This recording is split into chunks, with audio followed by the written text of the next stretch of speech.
La conspiration des poudres, actuellement appelée en anglais Gunpowder Plot, auparavant Gunpowder Treason Plot ou un plot des explosifs,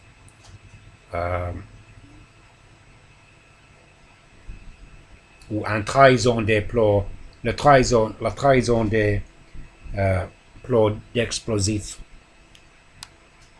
était un attentat manqué contre le roi Jacques Ier d'Angleterre, qui était aussi roi Jacques VI d'Écosse, et le Parlement anglais par un groupe de catholiques provinciaux anglais conduit par Sir Robert Catesby.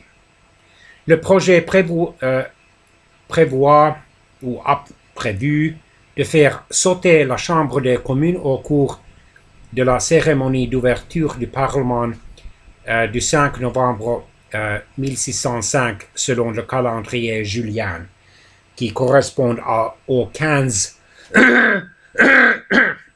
excusez-moi 15 novembre 1605.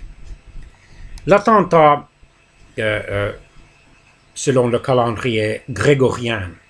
L'attentat a dû être le prélude à une révolte populaire dans les Midlands, au cours de laquelle la fille du roi, la princesse Elizabeth, alors âgée de 9 ans,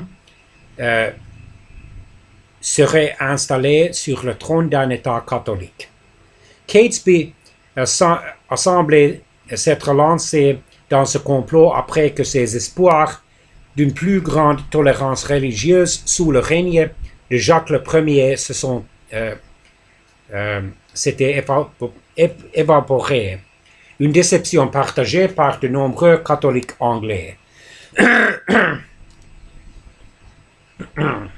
Les autres membres du complot étaient John Wright, Thomas Wintour, Thomas Percy, Guy Fawkes, Robert Keyes, Thomas Bates, Robert Wintour, Christopher Wright, John Grant, Ambrose Rookwood, Everard Digby et Francis Tresham. Fawkes, fort de 10 ans d'expérience militaire dans la répression de la révolte des Gueux aux Pays-Bas espagnols,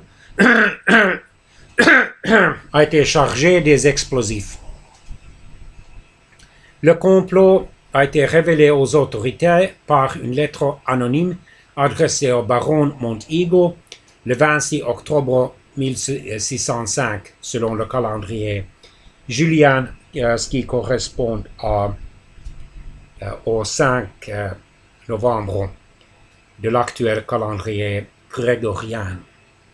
Lors d'une perquisition de la Chambre des communes, le 4 novembre ou le 14 novembre 1605, vers minuit, on a découvert Fawkes montant la garde devant 36 barils de poudre, assez pour réduire la Chambre des Lords, la Chambre haute du Parlement britannique ou du Parlement anglais de cette époque, en cendres, et il a été arrêté.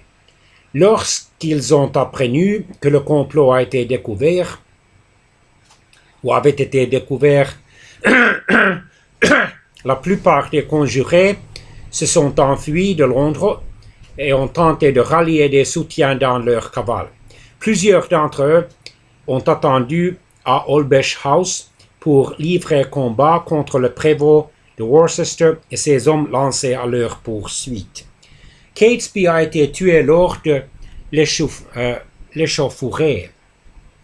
Lors de leur procès, le 27 janvier 1606 ou le 6 février 1606, 8 des survivants dont Fawkes ont été reconnus coupables et condamnés à être pendus, traînés et écartelés. Le détail de la tentative d'assassinat aurait été connu du père jésuite Henry Garnet.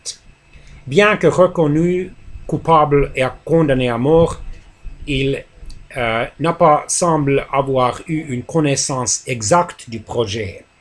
Comme son existence avait été révélée au cours d'une confession, Garnet était tenu au secret et ne pouvait en informer les autorités.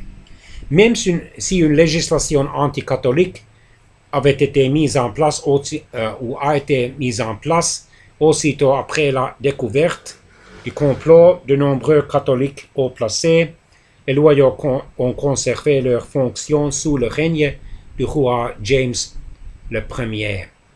L'échec de la conspiration a été commémoré pendant de nombreuses années par des sermons ou la sonnerie des cloches d'église, célébrations qui ont donné naissance à l'actuel Bonfire Night.